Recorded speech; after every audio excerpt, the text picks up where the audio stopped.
देखो, अब कल हम पढ़ाए थे क्या चीज, बोलो,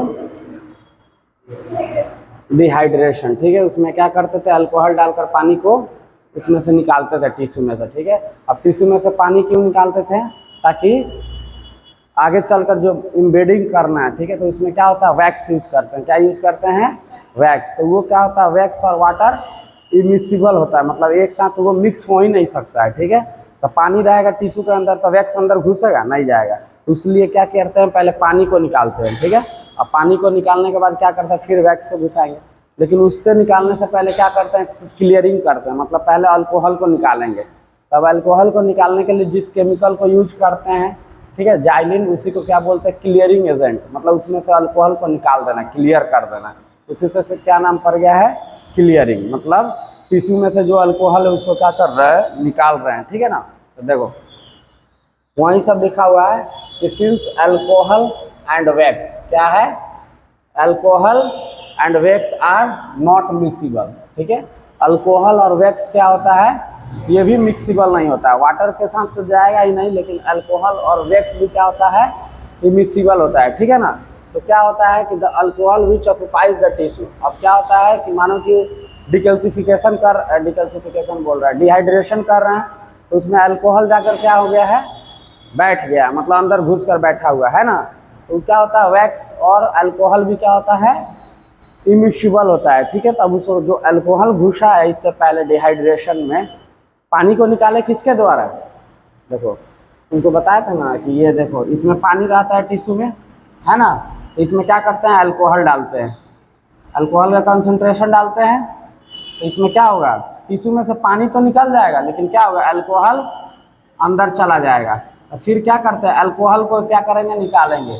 ठीक है, तो अल्कोहल को निकालने के लिए टिश्यू से जो मेथड यूज करते हैं उसको बोलते हैं क्लियरिंग। ठीक है, तो वहीं लिख रहा है कि अल्कोहल और वैक्स क्या होता है, इमिसिबल होता है। ठीक है, तो अल्कोहल जो टिश्यू के अंदर ऑक्युपाई कर लिया है किसके दौरान, डिहाइड्रेशन के दौरान, ठीक है, उसको क्या करते हैं, हम लोग निकाल देते हैं। ठीक है, और किसके मदद से निकालते हैं, क्लियरिंग एजेंट के मदद से। ठीक है, क्यों निकालते हैं, क्योंकि अल्कोहल और वैक्स क्या होता है, इमिसिबल होता है, वो एक साथ मिक्स हो ही नहीं सकता है। ठीक है, और आगे चल कर हमको क्या करना, वैक्स को उसके अंदर पेनिट्रेट करवाना, नहीं करवाएंगे तो फिर इम्बेडिंग सब नहीं होगा, ना इम्बेडिंग होगा, कटिंग करने में भी दिक्कत होगा। ठीक है, तो वही लिखा हुआ, occupies the tissue replaced with the solvent of the wax in which the tissue is to be later embedded.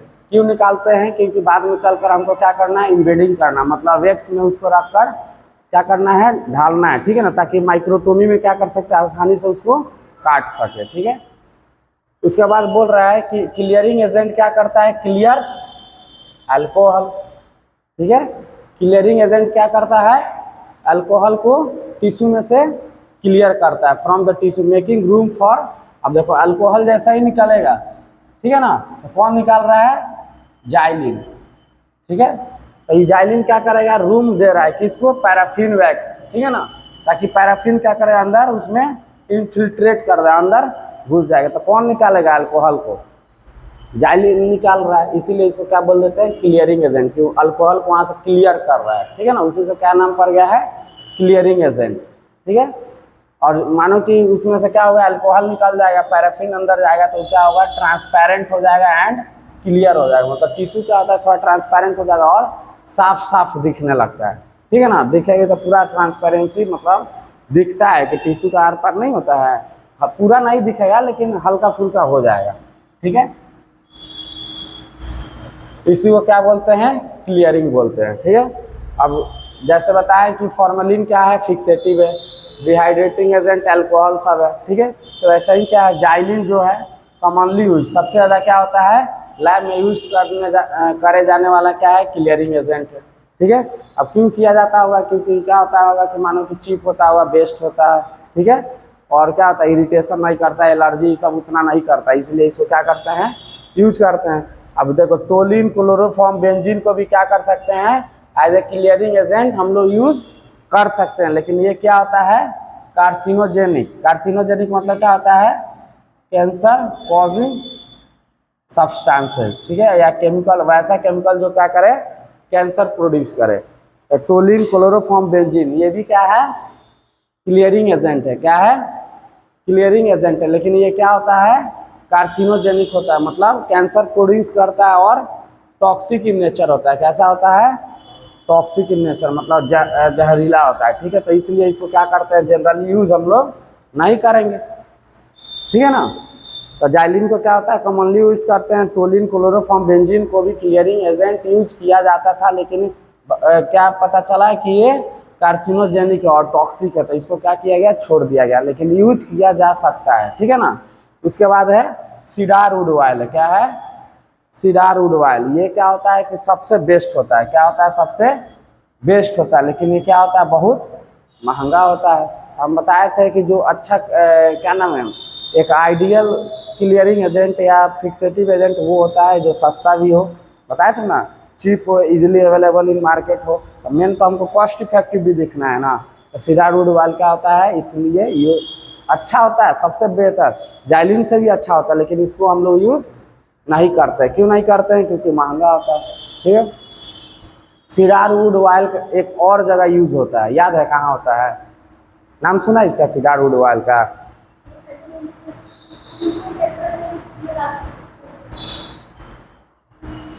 जब 100x पे माइक्रोस्कोपी करता है, हाँ, इमर्सन ऑयल जो होता है ना, वो भी क्या होता है, सीडार वुड ऑयल का बना हुआ रहता है, ठीक है। इमर्सन नाम ना पड़ा, ये बना हुआ रहता है, इमर्सन फ्लूइड ऐसा ही बोल देता है, ठीक है ना, क्योंकि ऑयल इमर्सन नाम रखा गया ना, तो उसके लिए ना बन क्या चीज़ का रहता है, सीडार वुड ऑयल का, ठीक है ना। ये माइक्रोस्कोपी पढ़ाते तो बताते, तो वो तो एक ही लेक्चर लिए थे ना, लास्ट में सबसे पहले ये सब नोट वोट में लिखाते। समझ में आया ये वाला कि जाइलिन क्या होता है, लैब में सबसे ज़्यादा यूज किया जाने वाला chemical as a clearing agent, ठीक है। टोलिन, बेंजीन और क्लोरोफॉर्म, ये भी क्या होता है, as a clearing agent use हम लोग कर सकते हैं, लेकिन क्या है, ये कार्सिनोजेनिक है, मतलब हम लोग का कैंसर प्रोड्यूस कर सकता है और टॉक्सिक होता है, मतलब टिश्यू को क्या करेगा, टॉक्सिसिटी प्रोवाइड करेगा, ठीक है ना, उसको क्या करेगा, टॉक्सिक प्रोड्यूस करेगा, तो फिर दिक्कत हो जाएगा, ठीक है। और सीडार वुड ऑयल होता है जो क्या होता है बताओ, वेस्ट होता है और कॉस्टली होता है, ठीक है। उसके बाद क्या है, जाइलिन एंड टोलिन। क्या है, जाइलिन एंड टोलिन टेक्स कितना, और 1 से 3 घंटा, ये जो है क्लियरिंग एजेंट में, ठीक है ना। तो इसमें हम टाइम सबका ही बताए थे कि डिकैल्सिफिकेशन का कितना टाइम होता है, फिक्सेशन का कितना टाइम लगता है, ठीक है, डिहाइड्रेशन में कितना टाइम यूज होता है, तो ऐसा ही क्लियरिंग एजेंट में कितना यूज होता है, 1 से बताओ 1 to 3 आवर्स, ठीक है। उसके बाद वही है, इसका भी वही डिसएडवांटेज है, अगर जाइलिन सॉल्यूशन में क्या करेंगे, लॉन्गर पीरियड के लिए कि कोई टिश्यू को रख देंगे, तो क्या होगा, टिश्यू ब्रिटल होगा, मतलब टूटने वाला हो जाएगा, ठीक है ना। तो क्या होगा, सेक्शन कटिंग में हमको क्या होगा, बहुत डिफिकल्टी होगा सेक्शन कटिंग करने में, मतलब जाकर माइक्रोटोम से काटते थे ना ऐसे ऐसे चलाकर, तो क्या होगा, ब्रिटल होगा, तो कटेगा नहीं, क्या होगा, टूट जाएगा, ठीक है ना। जैसे मानो कि शीशा का ग्लास होता है, जहाँ से तोड़ोगे, जैसे मानो कि लैंप जो हम लोग पहले पढ़ते थे, वो क्या होता है, ब्रिटल होता है।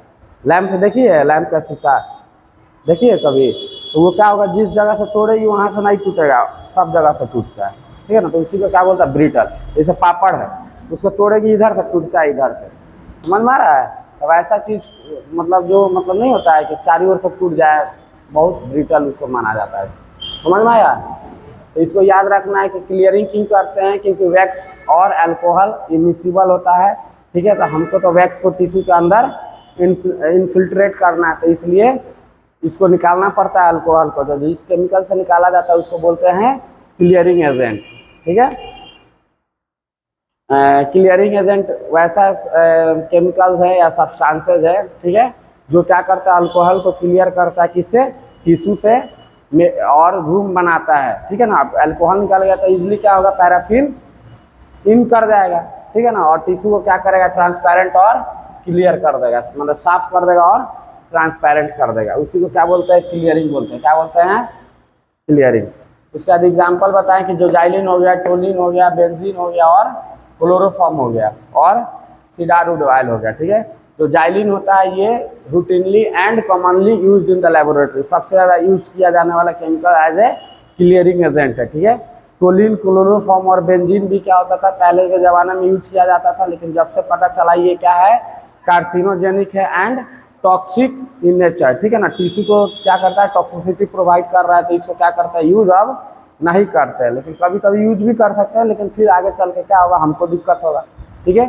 और दूसरा है कि सीडार वुड ऑयल, ठीक है, ये क्या होता है, बेस्ट होता है एज ए क्लियरिंग एजेंट, ठीक है ना, लेकिन क्या होता है, बहुत महंगा है, तो इसको भी यूज करने से पहले हम लोग सोचेंगे, ठीक है। उसके बाद बताएं कि जाइलिन और टोलिन होता है कितना, 1 से 3 घंटा क्लियरिंग करने में लेता है, मतलब क्या करता है, अल्कोहल को निकालने में 1 से 3 घंटा लगा देगा, और टिश्यू का क्या होगा, क्लियरिंग एजेंट या जाइलिन के सॉल्यूशन में क्या करेगी, लंबे समय के लिए, जैसे 1 से 3 घंटा, उसका माना 5-8 घंटा छोड़ दी, ठीक है, तो क्या होगा, उस टिश्यू ब्रिटल हो जाएगा, और क्या होगा, आगे चल के जब सेक्शन कटिंग होगा, ठीक है, जब माइक्रोटोम से काटेंगे, ठीक है, टिश्यू को रिबन लाइक, तो क्या होगा, कटिंग में डिफिकल्ट होगा, दिक्कत करेगा, ठीक है।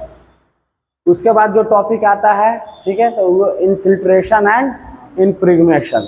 अब इसमें क्या होता है कि जैसे ही हम अल्कोहल को निकाले, अल्कोहल को कैसे निकाले बताओ,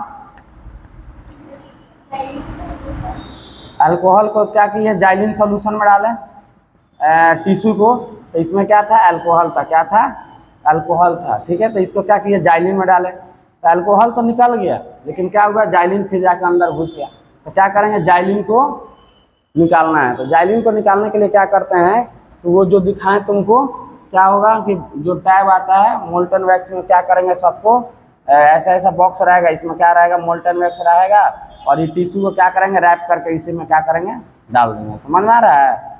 इसमें डालने से क्या होगा, डिफ्यूजन होता है। डिफ्यूजन क्या होता है कि अब देखो मोल्टन वैक्स ज़्यादा मात्रा में रहेगा, ठीक है ना, यहाँ पर देखो लिखे कितना रहेगा, कितना रहेगा, 20 to 50 टाइम्स। तो डिफ्यूजन क्या होता है कि जो ज़्यादा कंसंट्रेशन में रहेगा, जो कम कंसंट्रेशन में रहेगा, तो क्या होगा, कम, जिधर ज़्यादा रहेगा तो कम वाला क्या करता है, ज़्यादा में जाता है, ठीक है ना। ना देखो कंसंट्रेशन जो सॉल्यूट का होता है, ठीक है ना, जैसे चीनी रहता है, देखो एक बात बताते हैं, जब कंसंट्रेशन किसी चीज़ का ज़्यादा होता है, ठीक है ना, और जाइलिन यहाँ पे क्या है, टिश्यू के अंदर है, तो इसका संख्या थोड़ा कम रहेगा, यहाँ पे देख रही है कितना ज़्यादा मात्रा में है, क्या चीज़, वैक्स, ठीक है ना। तो वैक्स क्या करेगा, टिश्यू के अंदर इनफिल्ट्रेट करेगा, अंदर जाएगा, और वो क्या करेगा, जाइलिन को बाहर भेज देगा, समझ में आ रहा है, क्या करेगा, वैक्स अंदर जाएगा टिश्यू को, और जाइलिन जो टिश्यू के अंदर, वो क्या करेगा, उसको बाहर भेज देगा। तो देखो वहीं लिखे है इनफिल्ट्रेशन एंड इम्प्रिग्नेशन, ठीक है, दोनों प्रोसेस लगभग सेम ही है, थोड़ा बहुत अंतर है। Clearing agent such as xylene, ठीक है, तो ये क्या होगा, टिश्यू के अंदर चला गया है, तो उसको क्या किया जाएगा बताओ, इलिमिनेट किया जाएगा, उसको निकाला जाएगा फ्रॉम द टिश्यू, किससे, from the tissue bye diffusion, किस प्रोसेस से, डिफ्यूजन, ठीक है, इनटू सराउंडिंग मेल्टेड वैक्स, ठीक है। जो भी मेल्टेड वैक्स है तुमको दिखाएं अभी, तो उसमें क्या करेंगे, जो भी टिश्यू रहेगा उसको डाल देंगे, ठीक है। तो क्या करेगा कि उसका मोल्टन वैक्स का क्या है, अमाउंट ज़्यादा है, वॉल्यूम ज़्यादा है, तो क्या करेगा, जाइलिन में से जाइलिन को बाहर निकाल देगा, और ये खुद क्या करेगा, अंदर चला जाएगा, क्योंकि इसका कंसंट्रेशन और क्या वॉल्यूम ज़्यादा है, ठीक है ना। तो क्या होता है कि पानी किसी चीज़ में, मानो कि अभी टिश्यू में क्या है कि जाइलिन का मात्रा है, लेकिन क्या है कि इससे कम है, किससे कम है, मेल्टेड वैक्स से, ठीक है। तो क्या करेगा, जाइलिन को बाहर निकाल देगा, बाहर क्या निकालेगा, इसी में निकालेगा, ठीक है ना, जो दिखाएं, और ये क्या करेगा, वैक्स धीरे धीरे इसमें क्या करेगा, इंटर करेगा, समझ में आ रहा है। तो वही है कि क्लियरिंग एजेंट जो जाइलिन होता है, टिश्यू में क्या होता है, चला जाता है, ठीक है, तो उसको क्या करते हैं, क्लियर निकालते हैं, ठीक है ना, एलिमिनेट करते हैं। तो किस प्रोसेस के द्वारा निकलता है, डिफ्यूजन। इसमें क्या होता है कि जो मोल्टन वैक्स है वो क्या करता है, टिश्यू के अंदर जाता है, और जाइलिन जो टिश्यू के अंदर घुस गया वो क्या होगा, उसको बाहर निकाल दिया। इसी को क्या बोलते हैं, इनफिल्ट्रेशन। इनफिल्ट्रेशन मतलब होता ही है कि अंदर चला जाना, ठीक है ना, किसी चीज़ में इनफिल्ट्रेट करेगा, मतलब अंदर घुस गया, ठीक है। तो ध्यान रखेगी ना, इस वर्ड का मीनिंग वही होता है। अब क्या है इम्प्रिग्नेशन में, तो tissue is transfer to the molten wax in a paraffin. अब जो तुमको अभी दिखाए ना टब वाला, जिसमें मोल्टन वैक्स रखा हुआ था बहुत सारा, वो क्या चीज़ था, इम्प्रिग्नेशन वाला, ठीक है ना। कौन प्रोसेस था, इम्प्रिग्नेशन। उसमें क्या होता है कि मोल्टन वैक्स रखा रहता है, ठीक है। तो ये देखो दोनों अलग अलग प्रोसेस है, लेकिन क्या करते हैं हम लोग बहुत ज़्यादा टाइम में एक ही साथ कर देते हैं, ठीक है ना, इस दोनों में ज़्यादा अंतर कुछ नहीं होता है, ठीक है ना।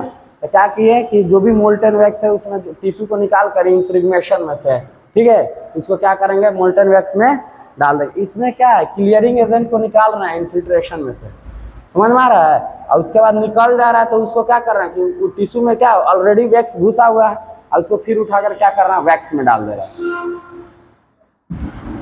देखो इन्फिल्ट्रेशन में क्या बताएं कि जो भी वैक्स है, ठीक टिश्यू है, टिश्यू में क्या है पहले जाइलिन है, ठीक है, और ये क्या है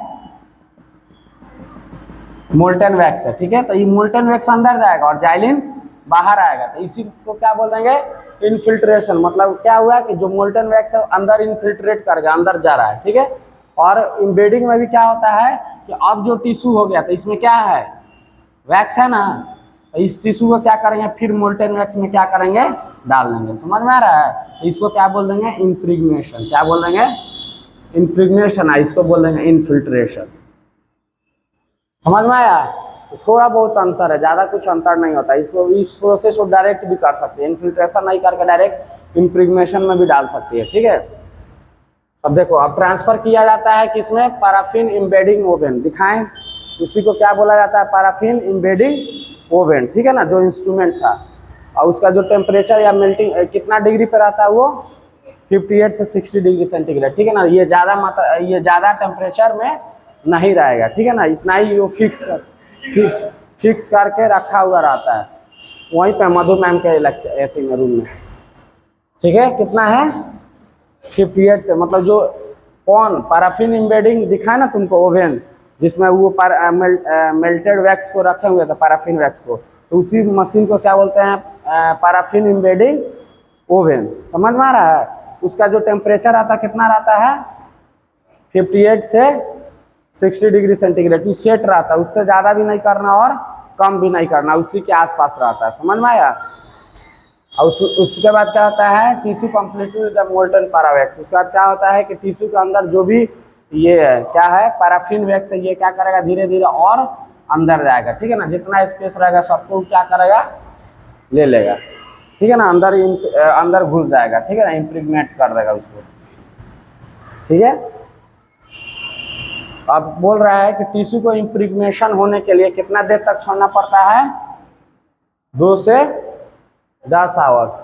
क्लियरिंग के लिए देखो 1 से 3 ही घंटा था, लेकिन ये जो मोल्टन पैराफिन वैक्स में इसको कितना देर छोड़ना पड़ेगा 2 से 10 घंटा, ठीक है। अब बोल रहा है कि अब पैराफिन वैक्स के बारे में पढ़ रहा है कि जो गुड क्वालिटी का पैराफिन वैक्स होता है, कौन गुड क्वालिटी का पैराफिन वैक्स, उसका मेल्टिंग पॉइंट कितना होना चाहिए बोलो 54 से 56 डिग्री सेंटीग्रेड। ये क्वेश्चन पूछता है, ठीक है ना एग्जाम में, जो गुड क्वालिटी ऑफ क्या होता है बोलो पैराफिन वैक्स होता है, उसका मेल्टिंग पॉइंट कितना के कितना होना चाहिए, तो ये याद रखना कितना होना चाहिए 54 से 56 डिग्री सेंटीग्रेड, ठीक है ना। और ये क्या होता है फ्री ऑफ डस्ट, क्या होता है फ्री ऑफ डस्ट। मानो गुड क्वालिटी का है तो उसमें मानो कचरा वचड़ा तुमको दिखाया, देखिए उसमें क्या था नीचे बहुत सारा गंदा गंदा था, ठीक है ना, तो वो सब नहीं होना चाहिए, समझ में आ रहा है। तो जो गुड क्वालिटी का पैराफिन वैक्स है, क्योंकि आगे चल के फिर एम्बेडिंग भी करेंगे तो किस में करेंगे पैराफिन वैक्स में, तो साफ सुथरा नहीं रहेगा, डस्ट रहेगा तो क्लियर दिखेगा, ट्रांसपेरेंसी होगा नहीं होगा, ठीक है। तो जो गुड क्वालिटी का पैराफिन वैक्स है उसका मेल्टिंग पॉइंट कितना होना चाहिए 54 टू 56 डिग्री सेंटीग्रेड, ठीक है ना। तो इसको याद करके रखना, ये कभी कभी एग्जाम में पूछता है। और फ्री फ्रॉम डस्ट, साफ सुथरा होना चाहिए, और अदर फॉरेन मटेरियल्स भी, और कुछ भी नहीं मिलावट होना चाहिए, ठीक है ना, सिर्फ क्लियर रहना चाहिए पूरा उजला। उसके बाद है कि अगर मानो कि वैक्स का तुमको टेक्सचर बढ़ाना है, ठीक है ना, तुमको लग रहा है कि वैक्स थोड़ा सा अच्छा नहीं दिखने में लग रहा है, समझ में आ रहा है, तो उसको टेक्सचर बढ़ाने के लिए क्या कर सकती है 10 से 20% जो बी का वैक्स आता है, ठीक है, मधुमक्खी जो छत्ता लगाता है ना तो वो भी क्या होता है वैक्से होता है ना, उसको भी पिघलाओगे तो क्या होगा वो भी पिघलता है, ठीक है। बी वैक्स देखी है मधुमक्खी का छत्ता जिसमें मध उध निकालता है, नहीं देखी है। या पीला वाला भी जो रहता है वो भी देखना कि खोता बना के जिसमें रहता है, नहीं देखिए तुम, तो क्या होता है वहीं क्या होता है बी वैक्स होता है, क्या होता है बी वैक्स। उसको 10 से 20% क्या करेगा उसमें डाल देगी ना पैराफिन वैक्स में, तो उसका क्या करेगा टेक्सचर को क्या करेगा इम्प्रूव कर देगा, मतलब जितना क्वालिटी है उसको क्वालिटी और क्या करेगा, इम्प्रूव कर देगा, ठीक है ना, बढ़ा देगा। उसके बाद क्या है कि जैसे फिक्सेशन में बताए थे कि जो टिश्यू होता है उसका वॉल्यूम कितना होना चाहिए, 10 से 20 रहना चाहिए, 10 से 15, ठीक है। तो इसमें कितना रहेगा, 20 से 50 टाइम्स, ठीक है ना। तो देखिए ना, टिश्यू रहेगा छोटा सा और उसको देख रही थी कितना पानी डाला हुआ था, पानी बोल रहे हैं पैराफिन वैक्स, ठीक है। तो कितना रहना चाहिए मिनिमम, 20 से 50 टाइम। तो अब ना वॉल्यूम रहेगा तो क्या करेगा, जाइलिन को निकालेगा और ये जाके घुसेगा, ठीक है। ज़्यादा वॉल्यूम रहेगा तो क्या करेगा, टिश्यू के अंदर ही जाकर घुसेगा पैराफिन वैक्स, और क्या होगा बोलो, जाइलिन बाहर निकलेगा, ठीक है ना। तो इसलिए क्या होगा, वॉल्यूम ऑफ जो वैक्स होना चाहिए, ठीक है ना, पैराफिन वैक्स कितना होना चाहिए, 20 से 50 times that of volume of tissue. ये भी क्या है, इंपॉर्टेंट है, ठीक है। ये क्वेश्चन पूछता है, ये पूछता है और ये पूछता है, ध्यान रखना, ठीक है ना। 3 क्वेश्चन इसमें बनता है। और ये भी पूछ सकता है कि जो इम्प्रीगनेशन होता है उसका टेम्परेचर कितना होता है, 58 से 60 डिग्री सेंटीग्रेड, ठीक है। उसके बाद है तो paraffin wax should be replace periodically at become saturated with the clearing agent. अब देखो ये लास्ट लाइन को समझो क्या है। ऐसे मानो कि क्या है, इसमें टिश्यू है, ठीक है। टिश्यू में क्या है, जाइलिन है, क्या है, जाइलिन है, और इसमें क्या है, पैराफिन वैक्स है, ठीक है, मोल्टेड पैराफिन वैक्स है, ठीक है ना। तो इसमें क्या होता है कि जाइलिन निकलेगा, ठीक है ना, और क्या होगा, पैराफिन वैक्स अंदर जाएगा, ठीक है ना। तो जाइलिन निकलते निकलते एक ऐसा समय आएगा कि इसको मतलब कंसंट्रेशन क्या करेगा कि जाइलिन का भी इसमें जितना रहेगा उतना पैराफिन भी मिला जुला के थोड़ा बहुत रहेगा, ठीक है ना। तो वो अंदर घुसना उसको नहीं देगा, समझ में आ रहा है। इसके अंदर वैक्स, पैराफिन वैक्स को नहीं घुसना देगा, क्योंकि ये भी तो निकाल रहा है। तो क्या करेंगे इसको, जो फिर दूसरा है कैसे आज के लोग बनाएंगे तब ना मेंशन करेंगे। तो अभी आया बच्चा कहाँ है कि हम मेंशन करवा दें, बच्चा आएगा तब ना, इसके बाद क्लास होता है, अभी कहाँ क्लास है, लड़का आएगा तब बना देंगे, ठीक है ना, 10 मिनट में जितना है नाम लिख लो, तब तक लिखा हुआ है ना। मेन बात है कि अभी इस सब का क्लास है तो अभी आएगा ना तब ना बनेगा अटेंडेंस, ठीक है। अभी आने दो तो अटेंडेंस तो सब बना कर दे देंगे। ये समझ रही है क्या है कि इसमें से क्या होगा, जाइलिन निकल रहा है ना, पैराफिन वैक्स भी है। तो एक ऐसा टाइम आ जाएगा ना कि इसमें से जाइलिन ना निकलेगा ना ये पैराफिन वैक्स अंदर टिश्यू के जाएगा, ठीक है। तो इस क्या करेंगे, टिश्यू को निकाल कर जो दूसरा था, बहुत सारे रखे हुए थे ना करके पैराफिन वैक्स, उसमें क्या करेंगे बताओ, उसमें डाल देंगे, ठीक है। तो इसमें क्या होगा, कंसंट्रेशन क्या है पैराफिन वैक्स का ज़्यादा है, क्या है, पैराफिन वैक्स का कंसंट्रेशन ज़्यादा है, जाइलिन थोड़ा सा है। तो फिर क्या करेगा, पैराफिन वैक्स अंदर जाने लगेगा और जाइलिन क्या होगा, बाहर आने लगेगा, समझ में आ रहा है। क्योंकि यहाँ पे फिर क्या है, कंसंट्रेशन, यहाँ पे पैराफिन वैक्स ये जाइलिन तो है ही नहीं, इसमें था ना, तो इसको चेंज कर दिया, इसमें दूसरा में रख दिया, ठीक है। तो इसलिए वो जो था टब टाइप का जिसमें पैराफिन वैक्स था वो बहुत टाइप का बहुत होता है। तो पहला दिन क्या करते हैं, उसमें रख देते हैं, तो जाइलिन का मात्रा उसमें क्या होगा, पैराफिन वैक्स खींचेगा ना तो बाहर आएगा जाइलिन और पैराफिन वैक्स अंदर घुसेगा। तो एक ऐसा समय आता है कि ना वैक्स उसमें जाता है ना जाइलिन बाहर निकलता है, तो फिर रखने से उसमें कोई फायदा है नहीं है। तो फिर उसको उठाकर क्या करेंगे, दूसरा वाला में डाल देंगे। तो उसमें क्या है, उसमें जाइलिन अभी नहीं है, सिर्फ क्या है, पैराफिन है, समझ में आ रहा है। तो फिर क्या करेगा, तेजी से जाइलिन को निकालेगा, पैराफिन अंदर जाएगा, ठीक है ना। तो उसी को बोल रहा है कि जब पैराफिन वैक्स क्या होता है कि रिप्लेस किया जाता है पीरियडिकली, मतलब हर एक बार क्या होता है, चेंज किया जाता है 2-2, 3-3 घंटा पर। क्यों, क्योंकि ये क्या होता है, सेचुरेटेड हो जाता है। सेचुरेटेड मतलब होता है एक ऐसा समय होता है ना, पैराफिन वैक्स क्या होगा, टिश्यू में जाएगा ना, टिश्यू में से जाइलिन निकलेगा, ठीक है ना। तो फिर हमको फिर दिक्कत हो जाएगा, क्योंकि हमको क्या करना है, जाइलिन को पूरा निकालना है ना टिश्यू से, और पूरा वैक्स को क्या करना है, अंदर उसको इम्प्रीगनेट करना, अंदर घुसाना, इन्फिल्ट्रेट भी करवाना, समझ में आ रहा है। तो वहीं, ठीक है, समझ में आया। तो इसीलिए उसको क्या करते हैं, चेंज करते रहते हैं। सेम ऐसा ही फिक्सेशन इस सब में भी थोड़ा बहुत करते थे। एक टाइम पर क्या होता था, दूसरे में डाल देते थे, 3 को 4 को ये सब यूज करते हैं, इसीलिए, समझ में आया। तो यही है क्लियरिंग और इन्फिल्ट्रेशन। अब इसके बाद क्या होगा कि वैक्स अंदर चला गया, कौन चला गया, वैक्स। अब उसके बाद क्या करेंगे, उसको इम्बेडिंग करेंगे। क्या करेंगे, इम्बेडिंग। इम्बेडिंग क्या होता है कि जो मोल्टेन वैक्स में टिश्यू में क्या आ गया, वैक्स आ गया, क्या आ गया ना, वैक्स। तो टिश्यू में वैक्स आ गया, फिर इम्बेडिंग क्या होता है, मोल्टन वैक्स में होता है। तो अब दिक्कत कोई है नहीं है। तब इसके बाद क्या करेंगे, प्रोसेस इम्बेडिंग करेंगे। इम्बेडिंग के बाद क्या करेंगे, उसको फ्रीज में रखकर ठंडा कर लेंगे, थोड़ा सा क्या हो जाएगा, हार्ड हो जाएगा। उसके बाद क्या करेंगे, माइक्रोटोमी करेंगे। ठीक है, तो अगला जो दिन का टॉपिक रहेगा वो क्या रहेगा, इम्बेडिंग रहेगा। ठीक है ना, क्या रहेगा, इम्बेडिंग। इम्बेडिंग मतलब होता है कास्टिंग। ठीक है ना, किसी चीज को रख कर उसमें उसको आकार देना है। ठीक है, तो क्या करेंगे कि पैराफिन वैक्स इसमें डाल देंगे। बताए थे एल शेप का रहता है, जो ऐसा रहता है ना, ऐसा बताया था ना, रहता है, दिखाएंगे कल। इसमें क्या करेंगे, पैराफिन वैक्स को गरम डाल देते थे, इसमें टिश्यू को बीच में रख देते थे, उसका 10 मिनट छोड़कर उसको क्या करते थे, फ्रीज में ले जाकर रख देंगे, फ्रीजर में। ठीक है, तो क्या होगा, हार्ड हो जाएगा, ताकि कटिंग में हमको क्या होगा, हेल्प होगा। ठीक है,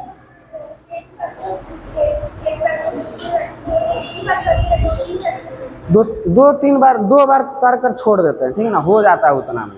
ठीक है ना, तो ये नहीं है, लेकिन 1-2 बार चेंज कर देना। ठीक है ना, ताकि एक ऐसा समय आता है ना कि ना पानी में, देखो जैसे मानो कि देखो जैसे किशमिश को ही फुलाते हैं। ठीक है ना, तो किशमिश में क्या होता है, पानी एक बार घुसते रहता है, घुसते रहता है, घुसते रहता है, घुसते रहता है। एक ऐसा समय आता है कि उसको छोड़ देगी तो ना किशमिश में पानी घुसेगा और ना कुछ, वैसा ही पड़ा हुआ रहेगा। चना में भी क्या होता है कि फुला देगी तो क्या होगा, एक ऐसा समय आएगा कि ना पानी अंदर जाएगा, क्योंकि वो हो गया, वो फुल हो गया।